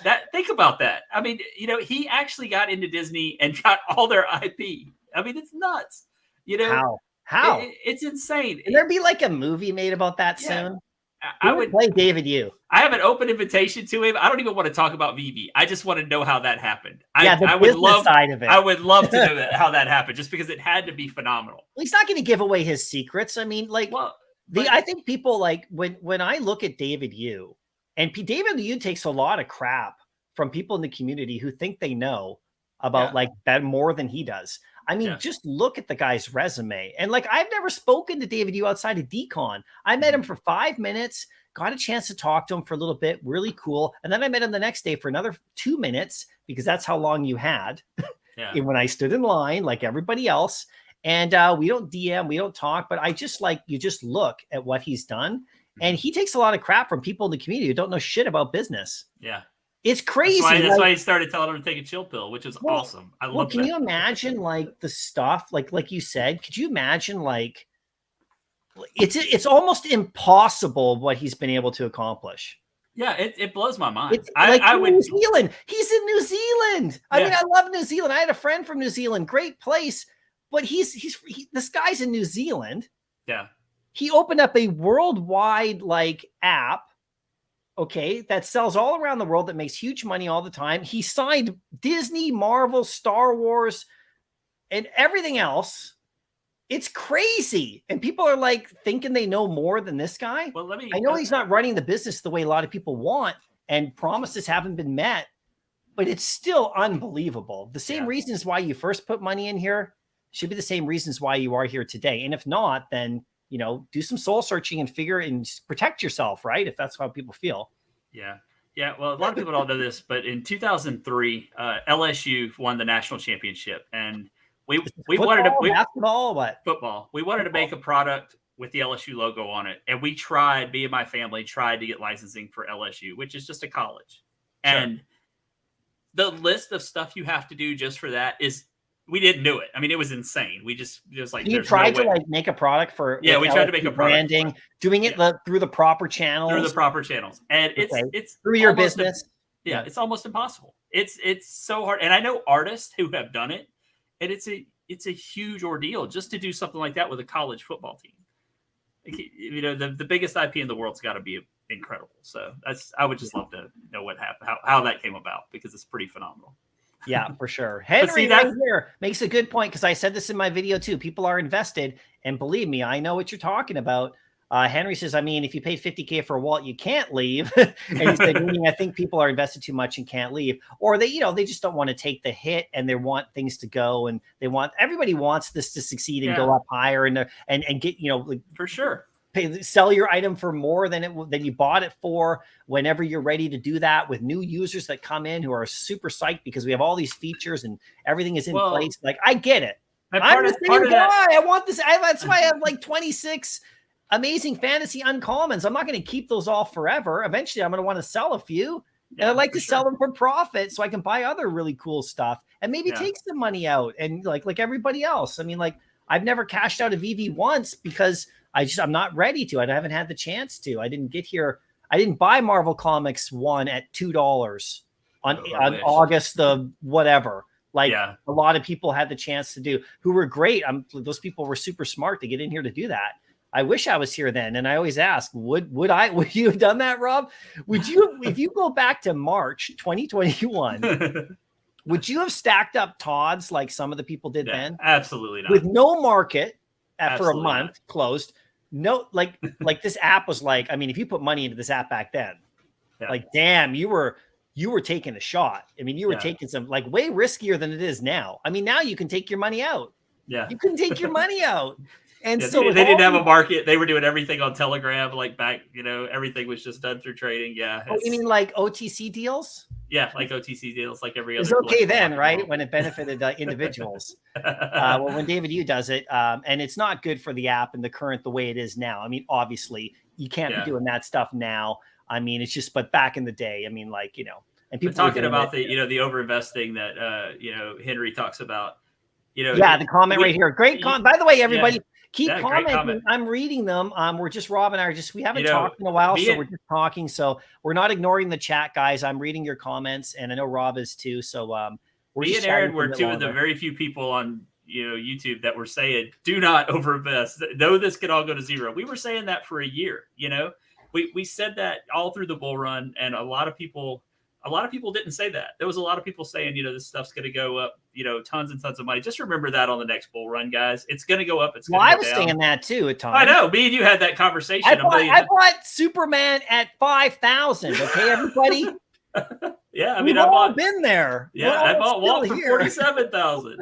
But we, while I was doing it, if you watch that video, and the video, we were all saying, we're doing this because we have the extra money. We can afford to lose all this money. We had those conversations, and a lot of people I don't think had those conversations. So people need to, just keep that in mind next time. What goes up is going to go down. And another thing about, just, you got something juicy. Yeah, well, I got something I've been wanting to say, but it kind of goes back a little bit. People talking about like if Veve, say whatever you want here, if Veve dies or whatever, Veve goes down, we can't. I mean, just imagine anything to knock a market down. Anything, okay? And my example is going to be, Elon Musk buying Twitter. Look at what that did to Tesla stock. You never know what's going to affect a market. And if you guys think I've got losses on Veve, you should see my Tesla losses. They're pretty immense. As a result of him buying Twitter? Well, I mean, if you just look at the chart when he bought it, it tanked because he sold. Why do you think that was? Well, he sold it. He sold a ton of shares. He sold a lot of his in order to buy Twitter. To buy Twitter. So I mean, just keep in mind that anything can happen in a market that you're not expecting. We never know. We all know we're in a bear market right now. Will it come back? We don't know. Will it go to zero? We don't know. But just when it does go back up, keep that in mind. Yeah, for sure. Yeah, man. No, I totally agree. Oh man, it's great talking with you, Rob. Man, I missed you, buddy. Yeah, I know. It's good. I know you've been super busy and working hard, and you're doing well though. Hey, you got some new stuff going on, and I know, like you said, trying to get that eBay thing going, man. I'm really passionate about it. I feel like it can help a lot of people. And that's the thing about it's so funny because you make content about speculation on Veve and you get 1,000 views. But you make content on things that actually work, like making money that are proven, like eBay and Amazon, and it's really hard to get views or build a market for that. People want to hear the get rich quick stuff. They don't want to hear the stuff that actually works. But if anybody wants to, check that stuff out, just check it out on my channel. But for sure, man. Thanks for having me. I'm gonna get out of here. I got a bunch of stuff going on, but man, it was nice talking to you, buddy. I miss you. I do miss you. I want to keep coming back, and want to have you on the channel sometime soon too. I'm also, for those of you who don't know, I'm playing poker every day in the Veve Discord. So I was live streaming some of those. I'm going to start live streaming some of them again. I just haven't been able to live stream lately. I like that. I like you playing. I'd always come and watch you play poker. Yeah, it's pretty fun. So if any of you guys are poker players and you're into Veve, like we usually have some people you guys would know there, like Veve Magic plays, Silicon Secure plays. Just come hang out with us. And I still believe the most valuable thing in all of Veve is the community. So it's just a good place to go hang out and not really stress about the market or anything. We're just playing poker. Henry says I suck at poker. We all suck at poker. It's just, trust me, it's nothing professional. But you can win stuff. I won this. They sent me this cool. Let me blow that up. Yeah, they sent me this poker necklace that I won in a tournament. So I keep it here. Oh, we got a little bling bling. Got some bling, man. Yeah. So, you can't win prizes. So come check that out. Just go to Discord, go to the Veve Discord and hit up a mod. Say you want to play poker. We play every day. We have a tournament every day. And if you win like 7 tournaments, you win a prize. So it's fun. So if you guys want to do that, come join us. Awesome. And right before you go, Rob, what are you looking at in the market right now in Veve? Are you looking at anything or are you just kind of holding or what? Just real quick. Because C-Spill wants to know. C-Spill wants to know. So do I. You know, really right? curious. I've been in a holding pattern, to be honest. You know, Yeah. I have a bunch of stuff I bought, you know, just to flip, like low mint comics and stuff. So I sell one of those a week. It feels like, and then I just buy another low mint comic to sell, and that's just it. I still have my whole collection, though. I haven't sold anything. Yeah. Still holding 2 Golden Moments collections. Nice. 2 full complete. 2 complete sets. Yeah. Yeah. Well, I say they're complete. I still don't have. I need a second Chip and Dale. But Oh, okay. Chip and Dale. Yeah. Yeah. I still haven't grabbed him yet. Chippendales. I still have my 3 Waltz. I still have my 2 Aston Martins. I still have all that stuff, and just holding to, you know, see what happens. It's just I love watching small businesses grow, and that's what's happening here. We're watching a small business grow, and it's a lot of fun, you know, just to see what happens, watch the evolution of it. You know, and you know the community's worried about the day-to-day, but the business isn't worried about the day-to-day. The business is worried about where it's going to be in 2 years, 3 years, 5 years, you know? Yeah. And it's going to be interesting to see what happens with the Veveverse coming out, you know, if they hit their deadline or what it's going to be like, and just that next step to the evolution, you know? And if you think back to where, you know, me and you were talking a year ago, how much has our conversation evolved? Even I know the markets are down, but how much has our conversations about the business evolved? You know, now we have cash out. Now we have people starting to get MCP points. You know, it's getting there. You know, it takes time, guys, and nothing in business goes quickly. I promise you. If you just go try to get, you know, any type of minor license through the government, see how long it takes. You know, it's ridiculous. You know, nothing is ever going to go as fast as you want it to. I wish this would all just be, you know, every collectible was worth $1 million tomorrow, but it's just not the way it's going to happen. So we got to keep that in mind. But yeah, man, I got to go. But thanks for having me. It's great talking to you, everybody here. Thanks for watching. Yeah, everybody head over to Rob's channel. Make sure you're watching those eBay vids. Learn something new. Make some money, and let's play some poker too. And we'll talk again soon, Rob. All right, man. Take it easy, guys. Bye. Cheers. Oh, that's Rob. So great seeing him in the chat. We haven't chatted in a bit, and reminds me of the old days. Well, we were all live streaming on his channel all the time. So we'll be doing more of that as time goes on for sure, guys. Thanks so much for hanging out. Sorry we missed the chat. And there's a lot of great comments that you guys are making down there in the chat for sure. And, you know, so, you know, I'll be live streaming again tomorrow. You know, and like I mentioned earlier in the live stream, I have my comic book rewards going out tomorrow because we got, you know, a couple of big things. We got, you know, like if we go to Palm DC right here, we got this comic showing up tomorrow. So I'm not live streaming the drop. I'll be over on OG Vault's channel watching him do that, as always, of course. And then I'll just be going for this comic and seeing how it goes. And then, of course, Veve's going to have its own, you know, right here in the store. Veve's going to have, where's the store? Right here. The Uncanny X-Men. So I'll be going for that one, too. It's a good comic. I made a video about that, too, if you're interested in watching that. So that's cool. So we'll see how this goes.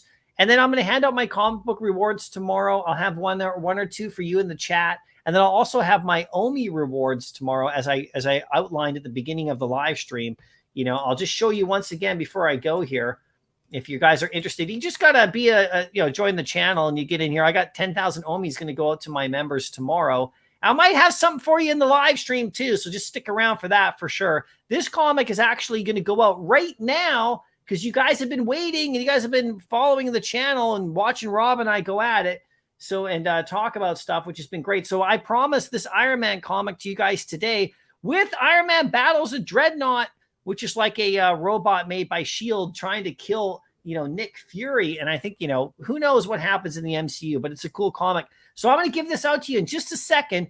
But, you know, on my Discord tomorrow, you're going to have a chance, if you're a member of the channel, to win this, Star Wars number 44 Empire Strikes Back edition, you know, vintage comic from 1981. It's in really good condition too. So that one's great. Vader and Luke on the cover, beauty. And then, of course, my members of my channel tomorrow will win. Someone will win this Wonder Woman Bronze Age comic right here, which is really great. Someone will win this Invaders comic, which has got the Submariner and the Human Torch. You know, both of them had their first appearance in Marvel Comics 1. And here they are for the first time teaming up. And this is the comic they did it in 1977. So I'm going to give that one out to you guys. And then I have this bigger comic right here. This one actually a 9.8 can go for up to $3,500, $3,800. This one's a raw copy, pretty beat up, but it's still a really good one. This is a Submariner number 24 from 1970. Great comic there. And then I have a number 71 Star Wars, you know, with Luke and Lando on the cover, because we had Star Wars Celebration. So I'm giving out a few Star Wars comics. And then the first comic going out is Submariner number 25, another Silver Age cover from 1970. Those are for the members of my channel. But right now, that's tomorrow, by the way. Right now, we're going to give you an Iron Man comic. So if you guys want to stick around and try to win this, all you got to do to win this comic, I have to mail it to you. Okay, so don't enter this if you don't want to give me your address, because I need to ship this to you, right? And you need to send me a DM. You guys know if you're on the channel. If you're new to the channel, I just basically, give you a chance to do it. You got to DM me on Instagram or Twitter. Twitter's best, okay, because I spend most of my time there. I don't spend a lot of time on Instagram, but I do check it every now and again. So make sure you're probably sending me the address on Twitter is better, or in my Discord if you're already a member. But this one right here, you have to give me your street address. So to win this comic right now, all you got to type in is Iron Man. Just type that in the chat, Iron Man. You can enter as many times as you want. And whoever I land on is going to win this Iron Man comic just for being here. We had the first appearance of Iron Man come out, a few days ago on Veve, and the comic is killing it. So I wanted to give you guys a nice little Iron Man comic right here just for hanging out and having a fun time. Yeah, thank you for being here too, Captain Obvious. It's been great. Super fun conversation for sure. Let's see who wins this Iron Man comic. I'm going to give you guys a minute to put it in the chat right there. And then we'll go from there. And then, yeah, like I said, make sure you're back here tomorrow on the 13th in the morning around the same time, because it'll be a big stream. We're going to see who gets this Wonder Woman. We're going to see who gets this X-Men comic. And, I made a video, too, by the way, about my thoughts on the new Star Wars posters that are coming. So check that out as well. But check it out. Here we go. Everyone's entering. I love it. I'll give you guys another 30 seconds just so we can get a lot of people. You can enter more than once. Just one line at a time. Don't do a paragraph of Iron Man's. You won't win. That'll disqualify you. But just one enter at a time. You can enter as many times as you want. And the way it works is I just close my eyes. I take my mouse. I just go like this. I scroll up and down in the chat. And whoever I land on when I take my hands off, they win the comic. And I just ship it out to you. Simple as could be. There you go. Keep going, guys. I think we're almost ready. I'm just looking at it. I think we got enough now. I need a decent amount so I can do the scrolling thing, because sometimes I go pretty far back. For sure, right? But here we go. Iron Man 245 is going to go to someone. I think we're going to start right now. You guys ready? Let's see who wins this fun comic. Okay, here we go. I'm scrolling up. I'm scrolling down. I'm scrolling up in the middle. I'm scrolling down. I'm scrolling way up. I'm coming back down a little bit more over here, there. I'm stopping right there. And who wins it? It's actually C-Spill. C-Spill 99. Congratulations, you win. So you got to DM me your shipping address again. You may have, I know you've probably won in the past, but I don't have your, I don't keep your shipping addresses. So you got to DM me. So there you go, C-Spill. Congratulations. Let me know now that you saw that you won. Otherwise, I got to do a rebound. Let me know, C-Spill, that you saw you won. Just type in the chat, yay or boo or right on or whatever you want to type in the chat, just to confirm that you saw that you won. Otherwise, I'm going for a rebound on everybody right here. And it's happened. People have left to go get a coffee or a muffin right during the live stream. Here he is. Okay, good. You're there. Nicely done. Okay, so just DM me and I'll send you that comic book out. I'll send it out after my rewards, after tomorrow. And I'll get it all packaged up nicely for you. There you go. You were looking for the fire. Nicely done. Well, there you go, everybody. I'm going to end the live stream there. Such a great conversation with Rob today. Thanks again for stopping by. Make sure, like I said, you go over to the Real podcast right here. Hold on one second. This is another one I want you to look at. Good friends of the channel right here. The Real Uncommon podcast with Hinano and Delilah and everybody else. Their video that I'm in the middle of watching right now, the community interview right here. We got a bunch of people in there, Chris and the rest of them, and Fro is in there. And such a good video. I'm about halfway through, about an hour in. So I'm going to watch the rest of that right now. So you guys should head over there and, give them a sub.